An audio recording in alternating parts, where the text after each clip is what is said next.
പിന്നെ വശ്യം വരാനായിട്ട് ഇപ്പം ഭാര്യ ഭർത്തൃ കലഹങ്ങളാണെന്ന് ഓം ഹ്രീ മോഹിനി മോഹിനി സംഭവ മോഹിനി മമപതി മമോശമാകർഷയാകർഷ മമാജ്ഞാനുവർത്തനം സ്വാഹ അത് ചൊല്ലിയാൽ മതി. ഇനി ഭാര്യ ഭർത്താവ് ഭാര്യയ്ക്ക് ഇതാണെങ്കിലോ ഓം ഹ്രീം മോഹിനി മോഹിനി സംഭവ മോഹിനി മമപത്നി മമോശമാകർഷയാകർഷ സ്വാഹ. ഇനി ലവേഴ്സ് ആണെങ്കിലോ ആളുടെ പേര് ആഡ് ചെയ്തിട്ട് പറയാം, അങ്ങനെ പറയാം. ഇതൊക്കെ വശ്യമന്ത്രങ്ങളാണ്. ഇതൊന്നും അറിയാൻ പാടില്ല. ക്ലീം ശിവായ നമ അവരുടെ നെറ്റി നോക്കി മനസ്സിൽ ചൊല്ലുക. ഓം ക്ലീം ക്ലീം ശിവായ നമ ക്ലീം ശിവായ നമ ചൊല്ലിയാൽ മതി.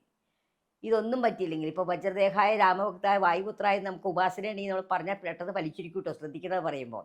ഓം വജ്ര എനിക്ക് അതുകൊണ്ടായിട്ടാണ് അതാ പറഞ്ഞത്. വജ്രദേഹായ രാമഭക്ത വായു നമ്മൾ ഹനുമാനെ ഉപാസിക്കുകയോ പ്രാർത്ഥിക്കുകയോ ഒന്നും ചെയ്യുന്നവരുത്. പ്രാർത്ഥിച്ച ഹനുമാൻ നമ്മൾ വെറുതെ സംരക്ഷിക്കും. അപ്പോൾ നമ്മൾ ആര് ഉപദ്രവിച്ചാലും അവർക്ക് തിരിച്ചടി കിട്ടുന്നതായിരിക്കും. അപ്പോൾ അത് വളരെ ശ്രദ്ധിച്ചു വേണം നമുക്ക് പറയാനായിട്ട് എപ്പോഴും. ഹനുമാൻ സ്വാമിയുടെ നാമം ചെല്ലുമ്പോൾ മത്സ്യമാംസങ്ങൾ കഴിക്കാതെ വേണം ചെല്ലാൻ.